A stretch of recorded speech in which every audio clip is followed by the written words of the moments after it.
Bienvenidos a 360 grados, una visión global de la noticia, un espacio para debatir sobre todo lo que sucede en Colombia y en el mundo. Arrancaremos hoy 360 hablando de los posibles escenarios y retos que tendría el gobierno del presidente Santos una vez logre concretar este acuerdo de paz con las FARC que negocia en La Habana. ¿Qué pasará con los desmovilizados? ¿Cómo se reintegrarán a la sociedad? ¿Qué pasará con aquellos que no firmen la paz? El tema del narcotráfico. ¿Y hasta cómo harán para evitar posibles sanciones del procurador Ordóñez? Por supuesto, los que quieren ir al Congreso, a las asambleas, a los consejos y ante todo, ¿qué pasará con las zonas de reserva campesina?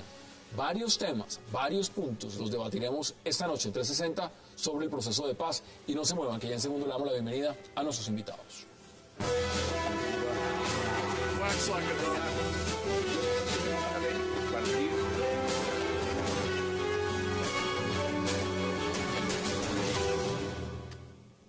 Y qué placer darle la bienvenida esta noche a 360 a Joshua Mitrotti, a Ricardo Angozo, a Miguel Silva y próximamente a Frederic Massé.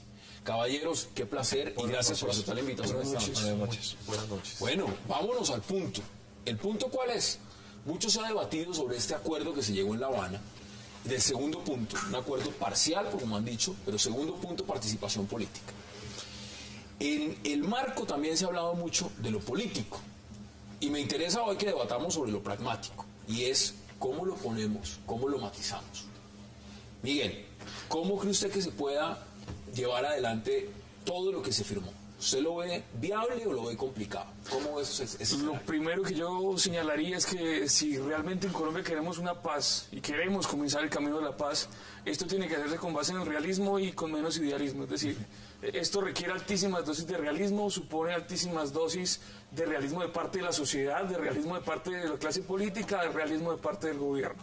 Pero entonces, ¿en qué consiste este realismo? Este realismo implica realmente saber cuáles son los desafíos que tenemos a futuro. Me preocupa sobre todo en el tema que empieza a discutirse las declaraciones que ha comenzado a sacar el presidente de la República, en la medida en que nos invitó a imaginarnos una Colombia sin guerra, una Colombia sin narcotráfico. Imagínense, lo podíamos lograr. Muy idílico. Claro, y una fantasía. Cuando usted va a un país como Colombia, usted encuentra que el tema del narcotráfico no se reduce a las FARC. Claro, es el principal cartel, pero usted encuentra que el tema de las FARC, el tema del narcotráfico está mucho más arraigado en la sociedad colombiana, y esto requiere de políticas mucho más serias que simplemente un acuerdo. Creo que ahí habría que hacer muchas cosas más adicionales a eso. Vamos a ampliarlo. Ricardo, bienvenido. ¿Usted cómo lo ve? Buenas noches. Bueno, en primer lugar, primero, la capacidad que puede tener el secretariado que está en La Habana negociando para controlar todos los frentes. No hablemos que hay unos 9.000 miembros todavía de las FARC activos y varios bloques en varias regiones de Colombia, creo que en 26 departamentos de Colombia de los 32. Y no hay que olvidar que esto es un proceso mecánico y es un proceso técnico, el proceso de paz. Y en otros procesos de paz, lo que hemos visto, por ejemplo, en el caso de ETA y de IRA, que siempre hay sectores que, aunque están negociándose la paz o incluso firman acuerdos, como pasó el IRA, se pueden escapar algunos miembros más radicales y que no cumplan con los acuerdos.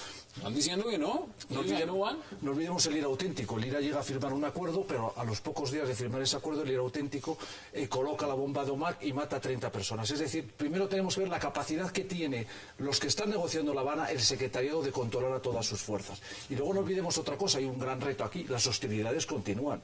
Las FARC siguen practicando la extorsión, el secuestro, el narcotráfico. Lo primero es la erradicación de las hostilidades. Creo que es el primer gran desafío. El segundo, digamos, que pongan fin a la actividad del narcotráfico.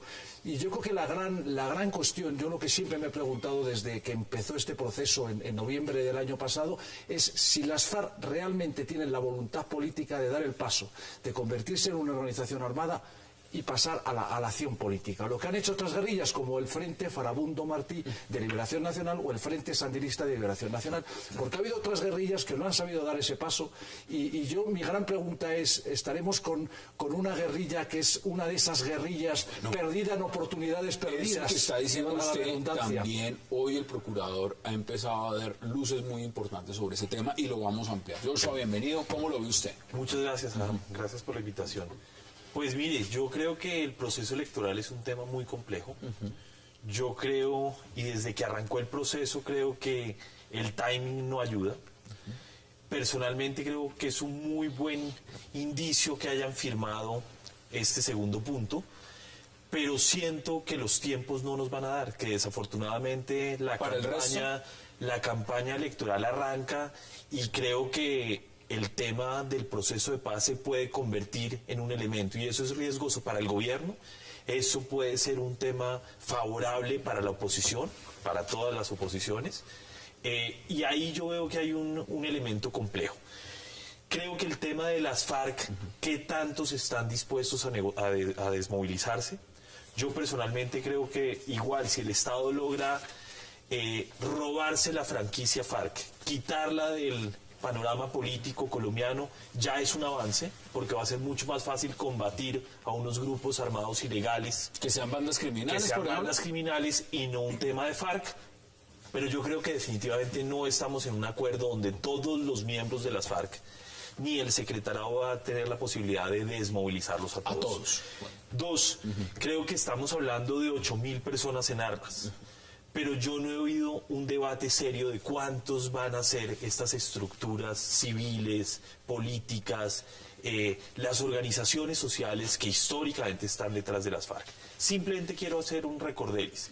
En el año 2000 se hablaba más o menos de 8.000 a 12.000 personas en las autodefensas. Terminamos desmovilizando a 35.000 personas.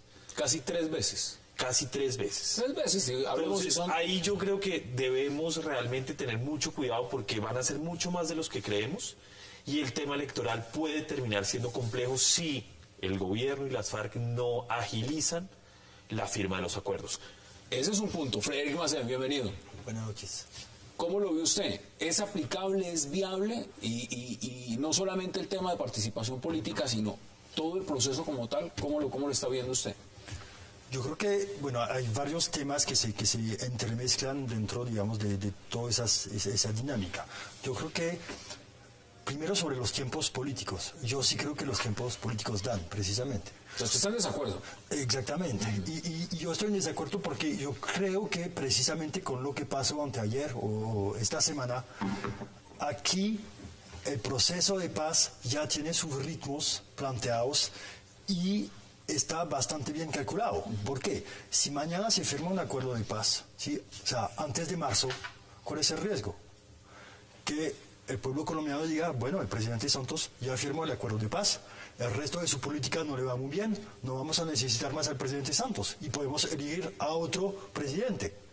Si el proceso avanza, pero no da, digamos, para la firma antes de marzo o de mayo, el argumento del presidente Santos puede ser el siguiente: casi llegamos a un acuerdo, necesitamos firmar el acuerdo y el que más puede firmar el acuerdo soy yo y mi gobierno, me necesitan reelegirme.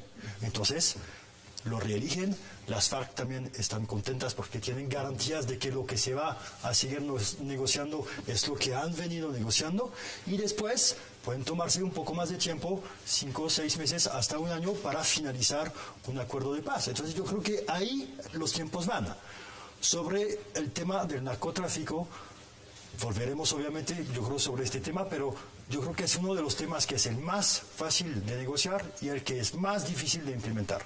Ese. Por una razón que es que en este momento hay información que indica que varios frentes de las FARC ya están vendiendo digamos, lo que controlan de cultivos. Es ¿vender qué? ¿Las franquicias? Pues las franquicias sí, más o menos, pero digamos que ellos están más bien metidos en la producción o en los cultivos, no tanto en los laboratorios, dependiendo de las áreas. Están diciendo a las BACRIM, con quien en muchas regiones están aliados: mira, nosotros de pronto nos vamos a desmovilizar, nosotros tenemos esto, les vendo esto, les guardo el dinero, y cuando van a negociar lo que van a entregar en algunas partes, no en todas, 10%, 20% de lo que tenían hace un año o 2 años. Entonces van a entregar cultivos, pero los cultivos no van a desaparecer porque se van a trasladar hacia otros actores que en este momento están también... Vamos por una parte importante que no se ha debatido. Mire, en el punto de participación política, ya en esta mesa estuvimos el miércoles mirando ese tema, el tema del estatuto de la oposición y lo demás, pero ¿qué va a pasar con los desmovilizados? Eso es un punto que muchos se preguntan. Usted decía, mire, en el tema de los paramilitares se calculaban que eran entre 8 y 12 mil y terminaron desmovilizando 35 mil. ¿Qué va a pasar con los 8 mil o con los 9 mil que están acá? van a terminar convertidos en BACRIM, como ha pasado con los paramilitares, o eso va a terminar?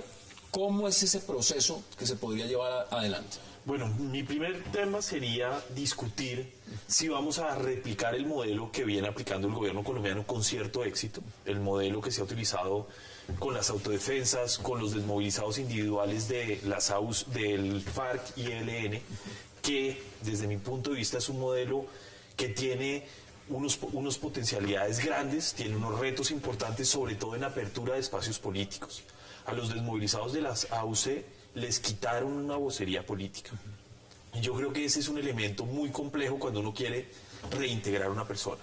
Si una persona no tiene un movimiento político que respalde, que pueda realmente intermediar sus intereses, que pueda ser un vocero... ¿Qué es lo que quieren las FARC? Evidentemente, en eso yo creo que las FARC tienen razón. Tenemos que pensar en una desmovilización con una vocería política. Gústenos o no nos guste. Y eso es una dosis de realismo y de pragmatismo que tenemos que tener. Mi primera recomendación es que el país debería pensar en lo que tenemos. Y ese es un tema que ha funcionado, que tiene una tasa del éxito del 70%. ¿Están de acuerdo?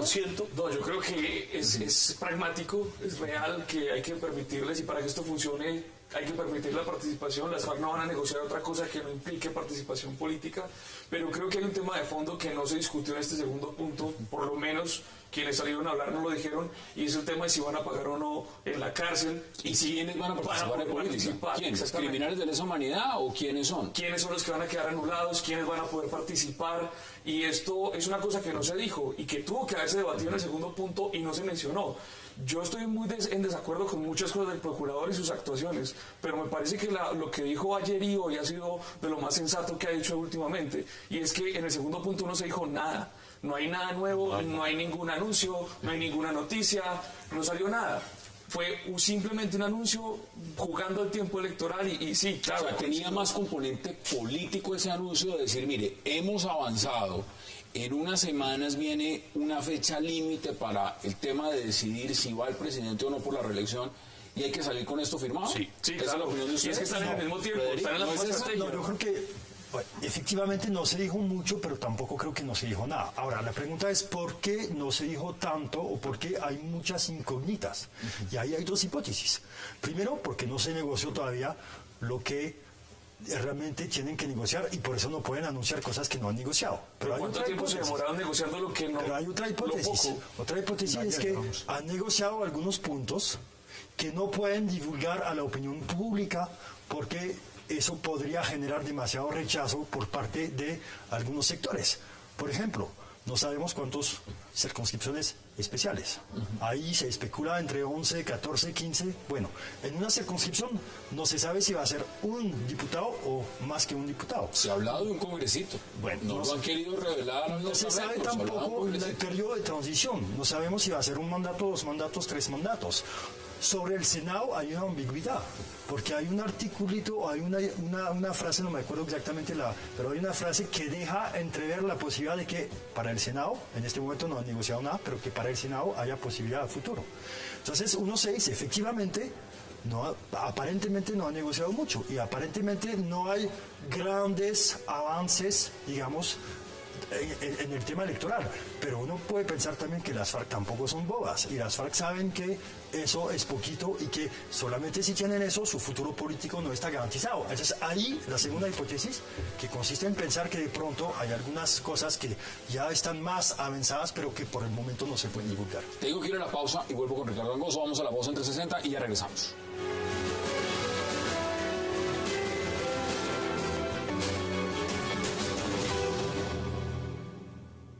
Los máximos responsables de los delitos de lesa humanidad, de los crímenes de guerra y de genocidio, no pagarán un solo día de cárcel.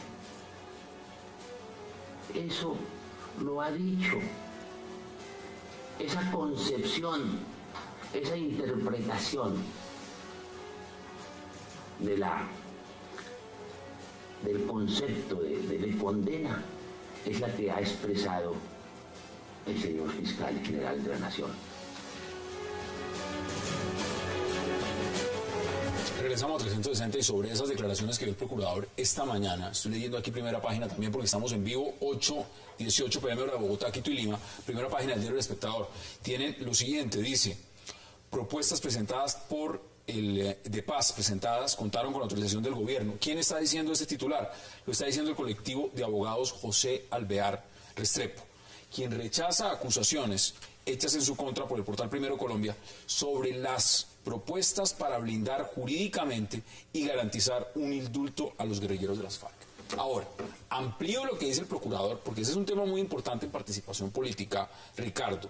El procurador dice lo siguiente: en el proceso adelantado en el año de 1986 se les otorgaron amnistías e indultos a los victimarios y además se les premió con el diseño de políticas públicas, formación de partidos políticos, y las víctimas fueron olvidadas. No se puede repetir el mismo elemento. ¿Qué dice usted al respecto? Yo creo que sí a la participación política y a la paz. Evidentemente en eso estamos todos de acuerdo en esta mesa y seguramente en toda Colombia. No creo que haya nadie en contra ni de la paz ni de la participación política de la guerrilla. Todo el mundo es partidaria de que participen en la política. Pero yo creo que un proceso de paz está asentado sobre tres patas básicas. Son memoria, reparación y justicia. La memoria se puede hacer de la forma, por ejemplo, como los sudafricanos. Pero ¿y participación política de un criminal de lesa humanidad? Eso va a ser muy complejo. Tenemos las experiencias, por ejemplo, de Guatemala y de El Salvador, y se hizo manga ancha. Muchos de los que habían cometido crímenes, muchos de los que habían violado los derechos humanos. No olvidemos que en el caso incluso de El Salvador, algunos de los jefes guerrilleros, por ejemplo, como Joaquín Villalobos, hoy consultor internacional, participó en el fusilamiento de algunos guerrilleros, como Roque Dalton. Y sin embargo se le dio una amnistía. Tuvo que haber una amnistía. Tiene que haber perdón, pero tiene también que haber la otra contraparte. Y eso tiene que cerrarse bien, porque si no los procesos de paz acaban estallando y se cierran en falso. Yo creo que esas tres patas son vitales: memoria, reparación a las víctimas y justicia. ¿Qué dicen ustedes? No, en el caso de El Salvador, una observación es que el informe de la Comisión de la Verdad recomendaba la no posibilidad de ejercer funciones públicas para algunos jefes guerrilleros. ¿Qué ocurrió? ¿Qué es lo que ocurrió? Y dentro de los cuales Joaquín Villalobos estaba. Sí, pero el FML luego se le convirtió. Ahora, yo creo que sobre la participación política, efectivamente, y ahí voy a combinarlo con el tema de la desmovilización. La participación política le interesa a un número muy limitado de guerrilleros de las FARC. O sea, los guerrilleros rasos no tienen ambiciones políticas. Normalmente, en la mayoría de los movimientos de guerrilla no tienen ambiciones políticas. Estamos hablando de la cúpula más algunos cuadros. Dentro de la cúpula, yo creo que, o del secretariado, yo creo que tampoco podemos hablar de las FARC como si fueran homogéneos. Algunos van a tener más ambiciones, otros menos. Y eso es una de las dificultades, a mi modo de ver, en cuanto a la fórmula jurídica que permitiría o no que algunos participen. Porque seguramente algunos un poco más viejos no tienen aspiraciones políticas y se contentarían de... No, y hay unos que estamos viendo en pantalla que sencillamente dirán: en algún momento nosotros no queremos ni siquiera entrar en el proceso. No, pero estamos hablando primero, sí, pero primero de los que están en La Habana negociando. Seguramente algunos de ellos no tienen ambiciones políticas, entonces lo único que les importa, o lo que más les importa, es no pagar cárcel. Pero algunos otros, yo creo que estarían dispuestos a pagar un poco a cambio de poder participar en política. ¿Cuál es el problema? ¿Cuál es el problema? Es que tú no puedes hacer una norma para uno y otra norma para otros. Entonces yo creo que ahí una de las dificultades es que a nivel interno del secretariado de las FARC no tienen las mismas aspiraciones y uno no puede hacer varias normas. Cosas que dijo también el procurador el día de hoy. Hay 218 miembros de las FARC y 28 del ELN condenados por delitos de lesa humanidad. Eso es competencia de la CPI, Corte Penal Internacional. Si lo ampliamos, el señor fiscal general Eduardo Montealegre dice que aquí no hay condenas, que no hay ninguna condena por crímenes de lesa humanidad en Colombia. Entonces, para el fiscal, como no hay ninguna condena, pues evidentemente todos pueden participar en política. El procurador prende la alarma y dice: no señor, hay 218. ¿A quién le creemos entonces? ¿O cómo lo tomamos? ¿O es que el reclutamiento forzado no es un crimen de lesa humanidad? ¿O sencillamente para favorecerlos a todos dentro del marco del proceso vamos a omitir estos casos y sencillamente que participen todos? Cosas gravísimas, el reclutamiento de niños, el uso de armamento no convencional, las minas, todo este asunto terminaría en una completa impunidad. Creo que en Colombia tendríamos que cerrar la puerta a esa posibilidad de participar políticamente sin pasar un momento por la cárcel de alguna manera. Creo que aquí las FARC cometen un error, y es un error de afán tal vez. Es probable que ellos pudieran ganar más el favor de la sociedad colombiana si asumieran su responsabilidad y decir, vea, estamos dispuestos ¿Cómo la van a ir asumir si ellos se consideran las víctimas? Pues es que ya han reconocido una parte de víctimas. Ellos han dicho que sí, que ha generado unas víctimas, pero unas muy poquitas. Entonces es ahí donde está el juego de desconocimiento de víctimas. Hasta dónde va una víctima y hasta dónde se garantiza el estatus de víctima. A mí me preocupa mucho el tema de la justicia per se. Y yo quiero volver a un caso como el del M-19, que yo creo que son unos héroes nacionales que jugaron un papel importantísimo en construir democracia. Son personas que se dieron cuenta en su momento de una situación política y tomaron una decisión de desmovilizarse, y el país les dio una posibilidad. Y yo creo que hoy el día el país es mucho mejor gracias a lo que hizo el M-19. ¿A la desmovilización? Claro. Y hoy creo que estamos en un elemento parecido. Es decir, ojalá los desmovilizados de las FARC se den cuenta que tendrían que pagar 1, 2 o 8 años de justicia por haber hecho lo que hicieron. Pero yo prefiero que hoy paren los crímenes y que podamos construir un país distinto a plantearse que los queremos meter a la cárcel. Y ahí creo que se hizo lo mismo con los paramilitares. Los paramilitares hoy en día, todos, hasta los que no estaban incursos en delitos de lesa humanidad, hoy en día pueden estar en procesos donde ellos pueden terminar presos. Y ahí es donde me preocupa. Colombia somos demasiado juristas. Queremos todo perfecto, y yo creo que estamos en un proceso imperfecto y tenemos que aplicar la justicia transicional para lograr llegar a una situación que sea mejor a la que tenemos. ¿Usted lo ve igual o lo ve diferente? Lo primero, creo que no se puede, digamos, construir un proceso de paz contraviniendo lo que es el derecho internacional, ¿no? Si hay delitos de lesa humanidad, tendrán que ser juzgados. Lo que también creo es que siempre hay alternativas y siempre hay modelos, digamos, para hacer compatible esa justicia con la integración en la vida política de las FARC. Por ejemplo, yo recuerdo mucho el caso de Bosnia, que fue un proceso de paz complejísimo, y lo que se hizo es: se legalizan las fuerzas políticas que han sido actores durante el conflicto, pero digamos los líderes que han estado implicados en delitos de lesa humanidad tendrán que pasar por La Haya y dar cuenta de los delitos y crímenes que cometieron. Pero eso fue una minoría. Yo creo que en el Tribunal Penal para la antigua Yugoslavia, el Tribunal Penal Internacional, habrá jugado unas 200 personas. No creo que llegue al centenar de detenidos. Entonces estamos hablando, como diría el Procurador General, estamos hablando de 200, 300 casos, pero estamos hablando de un colectivo de 9.000 que todavía se podría integrar en la vida política. Lo que creo que también hará falta vertebrar y articular herramientas e instrumentos para que esta gente no se vaya a la delincuencia común, como pasó en El Salvador y en Guatemala. Joshua ha dicho una cosa que me parece importante resaltar. Usted ha dicho que los del M-19 eran héroes. Usted lo ha dicho de esa forma. Yo creo que fueron héroes. Digamos, eran terroristas, ¿no? Sí. Asaltaron el Palacio de Justicia. Sí. Pero se la jugaron por construir las instituciones y por construir... No era negociación de paz en la constituyente, pero en el momento de la negociación, claro, negociación de reforma del pero sistema también político. Tenemos un escenario que yo creo que las FARC son claramente calificar conscientes. como héroes a los terroristas me parece un poco exagerado. Es decir, cuando tomaron la decisión de dejar las armas, me parece que es un hecho heroico. Es uno lanzarse al vacío y decir: yo no conozco a qué me estoy arriesgando, pero me arriesgo. Porque entendieron lo que le está sufriendo el Petro. Es que precisamente por eso lo quiero abordar, porque en esa medida el alcalde Gustavo Petro, en este momento que siente de alguna forma, a través de la revocatoria y la investigación que está en la Procuraduría, que pueda llegar a una destitución, lo que él está diciendo es que sería un pésimo ejemplo para la negociación de La Habana si él llega a ser destituido. Yo no quisiera contestar sobre Petro. Yo quisiera, por ejemplo, aludir a Antonio Navarro. Antonio Navarro ha sido varias veces alcalde, gobernador, y nunca lo trataron de destituir. Y muy responsable. Creo que el gran tema ahí es la responsabilidad política. Yo creo que Petro cometió unos errores a la hora de transitar de un modelo de ciudad a otro modelo sin medir y sin calcular. Y yo creo que todo político tiene que pagar por eso. Su responsabilidad política, Claro. en ese sentido. Ya que Petro quiere utilizar el argumento que él lo están condenando, lo quieren condenar por ser un miembro del M-19, yo creo que no es justificado. ¿Por qué? Porque es que hemos tenido dirigentes del M-19 muy calificados, con ideas muy innovadoras, muy de vanguardia, que no los han destituido. Entonces creo que el tema de Gustavo Petro es una forma de defender, de prender unas alarmas, pero es una cortina de humo. Frederic, mire, vuelvo sobre el tema, ¿por qué? Porque claramente esto tiene el componente político, todos han dicho, al lado del tema rural, por supuesto, es el más importante. Las FARC no se van a sentar a negociar en una mesa si el día de mañana van a tener las puertas de la política cerradas. Ahora hablemos de la constitución de esas curules. ¿Cómo serían esas curules?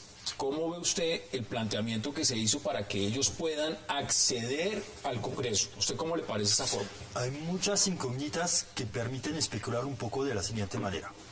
Primero, no estamos hablando de curules reservadas. El texto del comunicado, por lo menos, deja entender que hablamos de circunscripciones especiales transicionales, pero que serían abiertas. Hay dos elementos ahí. Un elemento de apertura política y un elemento de tiempo. Primero, se van a implementar esas circunscripciones una vez firmado el acuerdo de paz. ¿Y la dejación? Si se firma antes de marzo de 14, pueden aplicar para las próximas elecciones a la Cámara de Representantes. Si no se firma el acuerdo de paz antes, estamos hablando de 2018. En 4 años, quién sabe cómo va a ser la situación en las zonas donde hoy en día supuestamente las FARC tienen mucha influencia. Ahí hay una gran incógnita. Y hay una incógnita aún mayor si pensamos, como aparentemente lo prevé el acuerdo, que en estas zonas, hoy en día, con mucha influencia de las FARC, o supuesta mucha influencia de las FARC, otros candidatos pueden presentarse.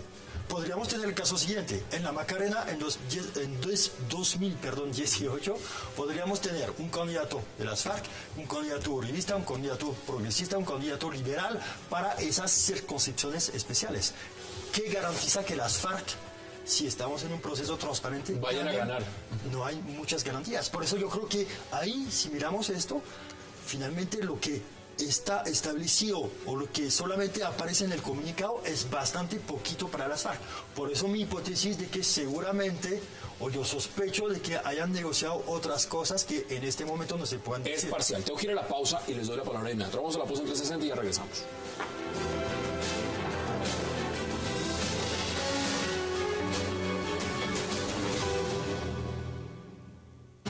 La Constitución señala claramente que quienes hayan sido condenados a penas privativas de la libertad y quienes hayan sido condenados por delitos de lesa humanidad no podrán ser inscritos como candidatos a cargo de elección popular. Regresamos, 360. Señores, tienen la palabra. No, yo creo que el punto que toca el procurador me parece el punto central. De nuevo, insisto, a mí no me gustan ni 5 las actuaciones del procurador frente a otros temas, pero en este tema me parece que está actuando de una manera muy Que ahí coherente. está siendo puntual. Está siendo puntual y está ubicando el punto donde es, y es...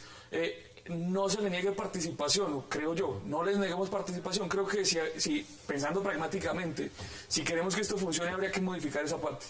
Habría que modificar la parte que dice que quienes hayan sido condenados no pueden participar en política. Igual, Ricardo. Pero hay que condenarlos. Yo pienso igual. Además, en España estos días estamos atravesando por una situación muy parecida a la que vive Colombia. Una corte europea ha condenado a España y tiene que liberar a algunos etarras. Están saliendo algunos etarras como una miembro de la organización terrorista ETA que había cometido 13 crímenes, ¿no? Yo creo que tiene que haber unos límites. Y en España, por ejemplo, los ha habido.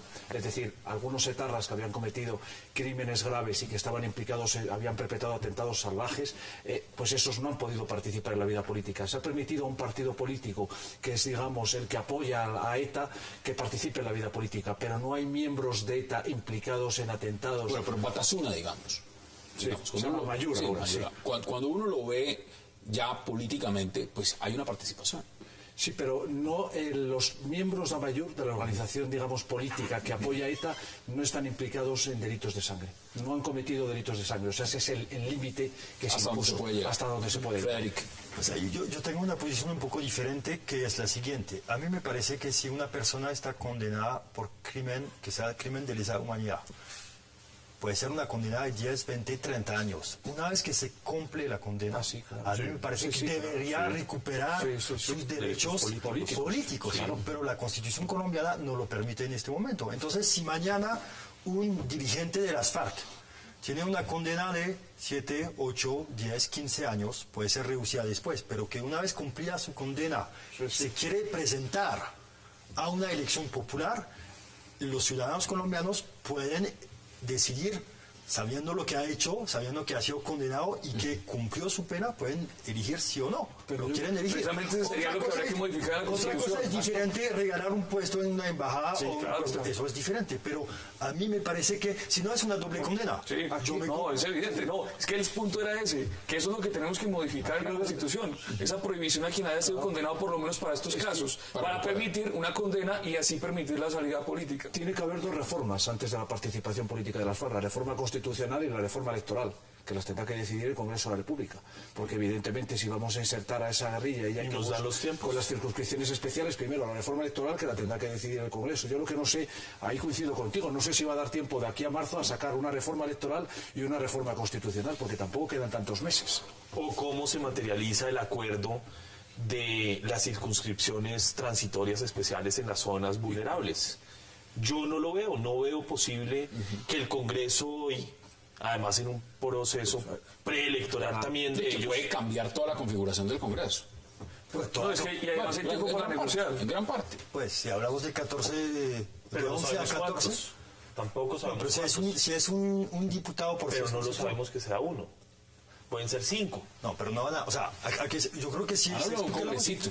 Sí, pero digamos que la que- reivindicación de las FARC ha sido tener, bueno, más o menos el mismo número, por lo menos el mismo número de representantes que tuvo la UP en su momento.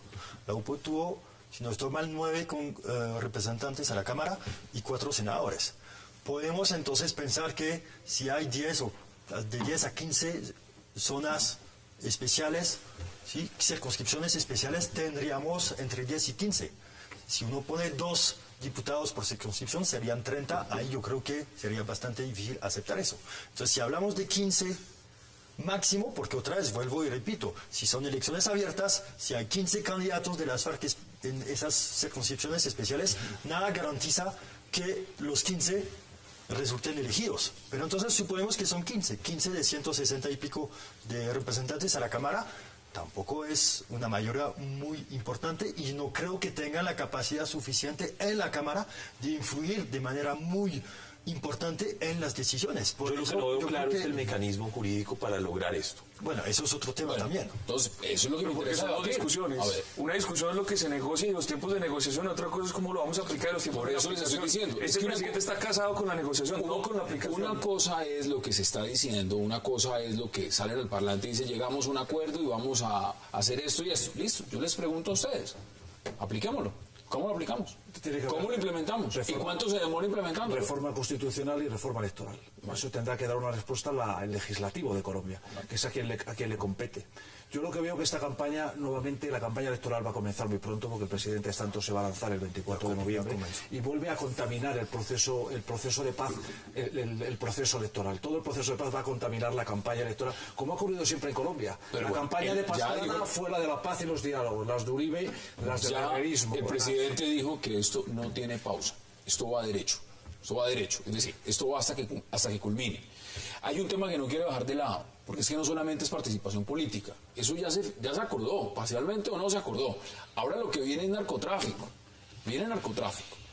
Muchos dicen, hombre, ya salimos de la galleta grande, tema de tierras, tema de participación, narcotráfico, eso va a ser como un bombo, y víctimas, y refrendación, todo eso lo vamos a sacar rápido. ¿Cómo ven el tema de narcotráfico? ¿Cómo lo ven, Frederick? Pues como yo mencionaba al inicio, yo creo que este tema no va a tener mayor problema en la negociación como tal. Yo creo que... Pues, se lo ve rápido. Sí, porque si las FARC, por lo menos los que están en La Habana negociando, no necesariamente los que no se van a desmovilizar, pero los que están en La Habana negociando que se van a desmovilizar, pues si uno se convierte en un partido político, ya no tiene ninguna razón para requerir un financiamiento específico a través del narcotráfico. Ya no lo necesita. ¿Sí? Entonces, si no lo necesita, pues que entregue lo que tiene, que después se promueve algunos programas de erradicación manual, etcétera, etcétera, pero eso ya hay un montón de programas y eso no es tan complicado. ¿Se lo ve igual? Pero implementar eso va a ser complicado, porque para que realmente lo que tienen en este momento las FARC, o lo que controlan, digamos, sea realmente puesto fuera del juego del narcotráfico después, por las razones que yo explicaba, que en este momento están ya entregando vendiendo algunas cosas. Yo no lo veo así. No sé cómo lo ve. Yo el problema que veo, lo primero, si el secretariado controla, si uno ve el mapa de Colombia y ve la estructura de bloques que tienen las FARC, la primera pregunta es si el secretariado controla todos los bloques que tienen las FARC, porque tiene varios, me parece que son 12 bloques, con 9.000 miembros. Lo primero es ver si el secretariado controla todos esos bloques. En segundo lugar, una vez que se firme, si se firma un acuerdo definitivo, es si todos esos hombres que están movilizados ahora por las FARC, los 9.000, van a dejar las armas. Joaquín Gómez, Fabián Ramírez. Porque hemos tenido experiencias súper negativas. Yo vengo de un país como España donde estábamos negociando nuestro gobierno con ETA, el presidente José Luis Rodríguez Zapatero anunció este año va a ser el año de la paz, y al día siguiente un comando que se había escapado a la dirección de ETA colocó una bomba en la T4 en el aeropuerto de Madrid y mató a 2 personas y el proceso de paz se fue abajo. Es decir, la capacidad de control muchas veces de la dirección de una organización terrorista sobre sus miembros, pues ocurren estas cosas, se escapa a veces a la propia dirección. Ha ocurrido con el IRA también, que tuvo el IRA auténtico, con ETA, y ¿quién no nos dice a nosotros que el secretariado no controla a sus 9.000, 8.000 miembros que tenga y a todos los bloques que actúan en 26? El secretariado no controla a todos sus miembros. No los controla. No tiene capacidad de coordinación, no tiene capacidad de comunicación, y ellos lo saben perfectamente. Gracias a la los golpes de la fuerza pública han estado coordinados, dados gracias a haberse metido en las comunicaciones, y las FARC tienen mucho miedo. La nueva dinámica de las FARC es una dinámica de guerra de posiciones, de guerra de guerrillas. Ya no es una guerra formal entre 2 ejércitos como alcanzó a ser, desafortunadamente. Hoy en día son estructuras de 3, 4, 10 personas máximo, nunca un bloque completo. Yo creo que el narcotráfico, tenemos ahí varios problemas. En muchas zonas las FARC han estado vinculadas al narcotráfico desde hace mucho tiempo. No solo protegiendo cultivos, sino también participando activamente del negocio. Yo coincido contigo, probablemente los que quieran desmovilizarse pues tendrán que entregar esas rentas. Pero el gran problema y la gran discusión para el país, ¿el narcotráfico va a desaparecer en Colombia? No va a desaparecer. El presidente se desrengó hace 2 días. ¿Qué está diciendo el presidente? Que es que se va a acabar. Imagínense esto sin narcotráfico. Y yo creo que él comete un error porque nos está vendiendo una ilusión que no va a ser posible. Y quiero pegar un segundo punto. Ahí es donde creo que uno no puede pensar en la reducción inmediata del ejército, porque el ejército va a tener que controlar unas inmensas regiones colombianas para poder combatir el narcotráfico. Y ahí también tendremos que discutir cómo el ejército va a combatir el narcotráfico. O vamos a reforzar a la policía para que lo haga. Pero el narcotráfico es un punto que puede ser sencillo con quien vayamos a negociar, pero va a ser muy difícil de implementar. Agréguele antes de que vayamos a la pausa. Sí, además no solo eso, en muchas regiones del país ya no se sabe si son rastrojos, urabeños o FARC. Bandas criminales. Ya son bandas criminales y actúan como bandas criminales, no tienen objetivo político, su objetivo es mantenerse en guerra. Ahora, hay un elemento que yo no quisiera dejar pasar, y es el tema de la discusión sobre dejación o entrega de armas. Lo que se dijo, y le puse bastante cuidado a lo que dijo de la calle, lo que dijo Iván Márquez, pero participación con dejación de armas, pero nunca plantearon la entrega de armas. Además ellos han dicho que eso no es, ellos no se están sometiendo. Ellos no están sometiéndose, esto no es un proceso de sometimiento. Si no hay entrega de armas hay 2 peligros. Uno, que esas armas vayan a parar al mercado negro, que en Colombia es un mercado muy fuerte. Y otro, que aparezca la posibilidad de una disidencia radical que no entregue las armas, que se mantengan armas y en una ambigüedad de allí, tipo Hezbollah, en la que no podemos actuar de una manera directa. Tengo que ir a la pausa y le doy las palabras inmediatamente para regresar. Vamos a la pausa en 360 y ya regresamos.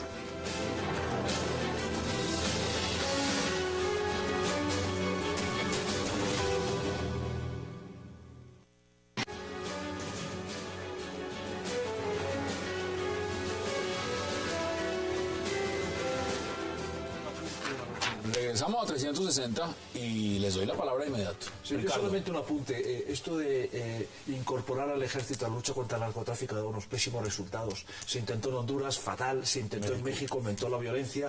Me parece que en el gobierno de Calderón ha habido como 40.000 muertos. Aumentó rapidísimamente la violencia e incluso el narcotráfico tiene ya capacidad hasta de golpear en México DF, la capital, algo que no había pasado hasta ahora. Con lo cual la experiencia es muy negativa. Yo creo, y esto lo hablaba hace poco con un senador colombiano de toda la vida, con Ernesto Gómez, Enrique Gómez, y me decía, mira Ricardo, llevamos 40 años luchando en Colombia solamente con herramientas policiales, militares y judiciales contra el narcotráfico. ¿Y sabes qué resultados hemos tenido? Nulos. El narcotráfico cada vez tiene más dinero, cada vez es más potente, Ricardo, hasta ha contaminado a la guerrilla que se ha convertido en un cartel. Uno entiende al presidente cuando dice, él es positivo con el proceso y dice, mire, si se firma la paz, pues el narcotráfico evidentemente es uno de los puntos que se van a negociar y se tendría que acabar. Eso es lo que está diciendo. Y es en el optimismo y dentro de la negociación del proceso, porque es uno de los puntos, repito. Pero vuelvo a lo inicial. ¿Eso es ser pragmático o eso es otro cuento? Está mintiendo al país. Federico. No sé si está mintiendo, pero yo creo que está exagerando, obviamente. O sea, todo el mundo reconoce que el fin del conflicto no significa de un día a otro el fin del narcotráfico. Hay otras dinámicas que van a entrar en juego. Puede reducir un poquito, ¿sí? Porque hay que reconocer que sí. Aunque no sea todas las FARC que se van a desmovilizar, que sea una mayoría, no sé si se quedan de 20, 30%, es importante, pero eso va a reducir un poco el narcotráfico, por lo menos en un primer momento. Después hay otras dinámicas que entran en juego y yo creo que a lo largo, digamos, o a medio plazo, puede ser que haya una reducción, pero no tenga necesariamente pero mira lo que dice Joshua, Bloque Occidental seguiría, digamos, no va en el proceso. Si no va en el proceso. No sabemos. Digamos, o algún sector. Se intuye. Algún sector. Puede decir que esta gente prácticamente ha dado muestras de que no le interesa el proceso. Sí. Ahí van a seguir en lo mismo. Sí, sí. No, efectivamente, y por eso el narcotráfico no va a disminuir de la noche a la mañana, y hay otros actores que están en esto. Ahora, el narcotráfico puede disminuir por otras razones, que los carteles mexicanos, que se desplazan a Venezuela, que también hay otras drogas que aparecen en el mercado, que en Perú está aumentando. Entonces puede ser que se reduzca el narcotráfico, pero no necesariamente como resultado o no solamente como resultado del proceso de paz. Ahora, quiero volver, si me permite, sobre el punto de la dejación de armas o de entrega de armas. A mí me parece que ahí hay un falso debate. O sea que yo entiendo la diferencia entre dejar las armas, entregar las armas, yo entiendo que a nivel simbólico es importante, pero yo creo que no deberíamos concentrarnos demasiado sobre este punto por la siguiente razón. Suponemos que mañana las FARC, todos los que desmovilizan, entregan su armamento. Suponemos, aunque sabemos que no va a ser así, que entregan todo su armamento, sofisticado y no sofisticado. Lo más fácil en este país es comprar armas. Mañana uno o sea, independientemente es muy fácil. Mañana uno puede entregar todo y pasado mañana volver a comprar todo el armamento. ¿Sí? Entonces yo preferiría destruir esas 8.000 armas que tenerlas ahí rondando en el mercado negro en Colombia. No, yo creo que el desafío es que los actores que se van a desmovilizar no tengan la tentación de reutilizar las armas, que sean las armas que hayan entregado o que sean nuevas armas. Entonces el problema no es tanto si van a entregar, sabemos que en ningún proceso de paz se entregó todas las armas. Siempre guardan armas porque tienen la sensación o la impresión de que eso va a ser una garantía, pero con dinero, y las FARC tienen dinero, pueden comprar armas en el mercado negro. Yo creo que la discusión en el tema del narcotráfico es volver a discutir la despenalización, legalización. Yo creo que a futuro es donde tenemos ese debe ser como el horizonte. Dos, quiero rectificar un tema que dije y que probablemente me equivoqué. Yo creo que el ejército tiene que ser utilizado para controlar las zonas.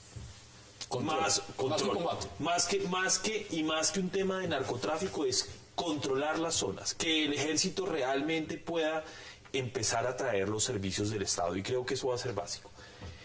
Yo también coincido contigo que el término dejación o entrega, la verdad es semántico, y creo que las FARC están hablando más para sus tropas que para cualquier otra cosa. Que al final van a terminar entregándolas. Se la entregarán a alguna comisión internacional, algún organismo, y tendremos que hacer un trámite de esas armas.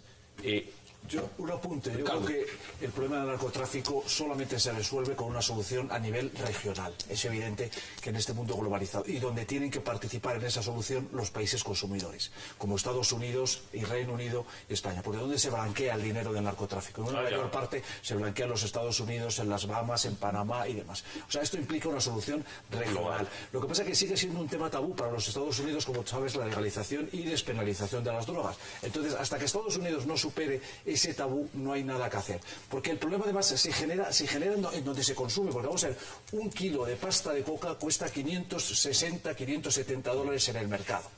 Realmente donde se eleva el precio es en el país que consume. O sea, se multiplica por 200, por ejemplo, si ese kilo de pasta de coca tú consigues ponerlo en un día en Tokio, que es el país donde más cara está la cocaína. Ese kilo se pone en 100.000 dólares. Y allí es donde se blanquea el dinero. Y allí es donde se esconde el dinero. Y allí hay unas redes organizadas que se encargan de distribuir esa cocaína y que se encargan después de blanquear el dinero. O hay una solución regional de la zona con los países consumidores, incluyendo los Estados Unidos, que tiene una responsabilidad muy alta en todo esto, porque bueno, por una parte... Ese debate lo han puesto sobre la mesa ya varios mandatarios. Ahora, nos quedan menos de 4 minutos y quiero que podamos redondear las conclusiones, pero no dejar de lado un elemento. Ustedes han hablado de los tiempos. Y los tiempos, pues en esto son todo.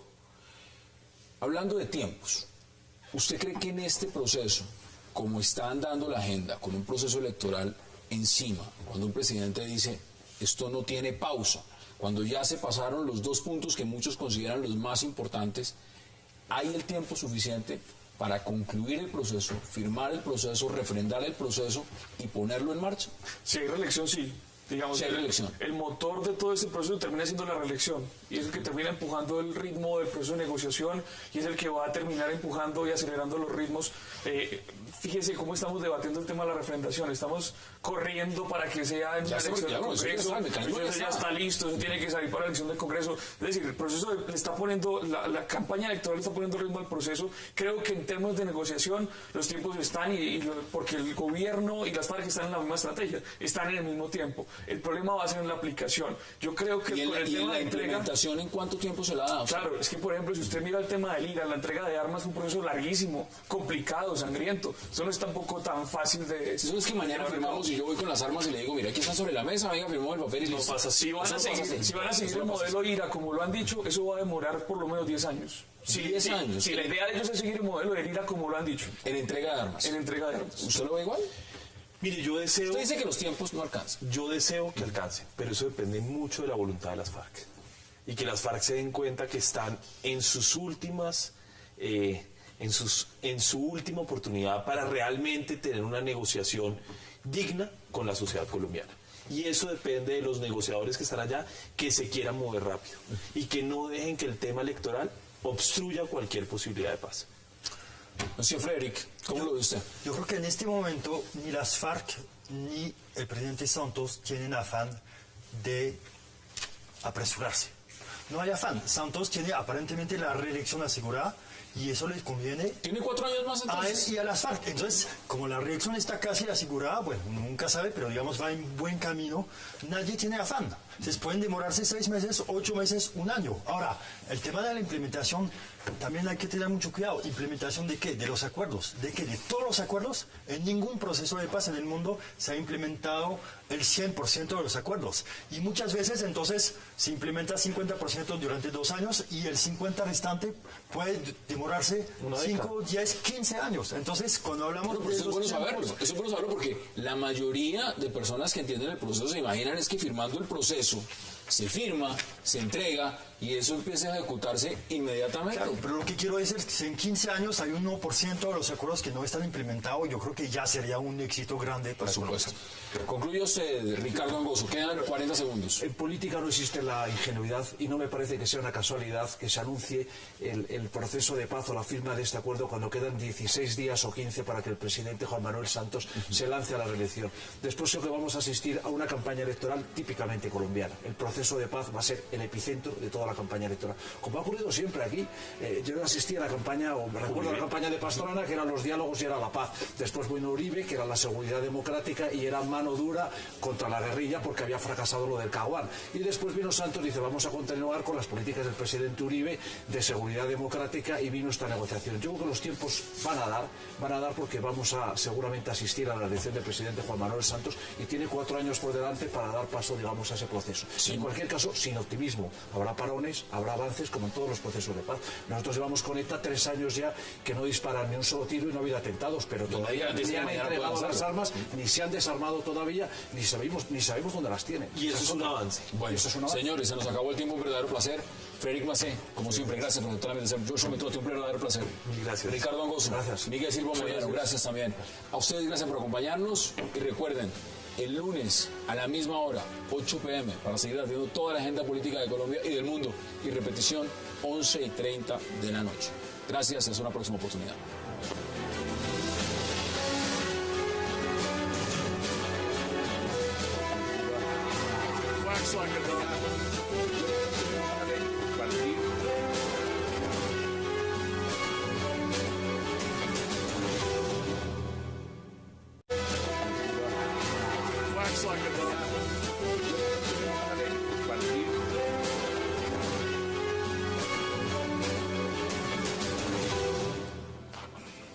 Bienvenidos a 360 grados, una visión global de la noticia, un espacio para debatir sobre todo lo que sucede en Colombia y en el mundo.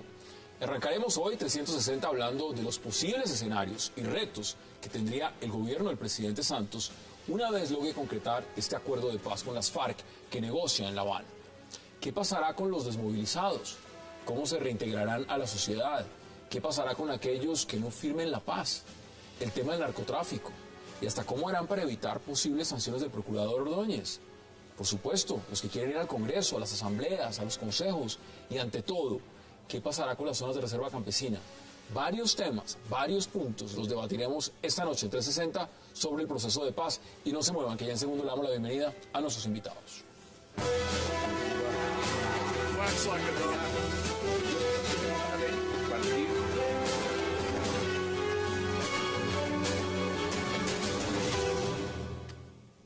Y qué placer darle la bienvenida esta noche a 360 a Joshua Mitrotti, a Ricardo Angosto, a Miguel Silva y próximamente a Frederic Massé.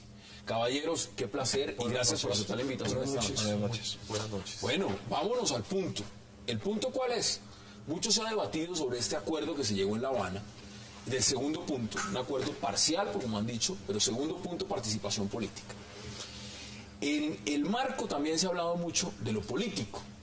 Y me este segundo punto, pero siento que los tiempos no nos van a dar, que desafortunadamente la campaña electoral arranca, y creo que el tema del proceso de paz se puede convertir en un elemento, y eso es riesgoso para el gobierno. Eso puede ser un tema favorable para la oposición, para todas las oposiciones, y ahí yo veo que hay un elemento complejo.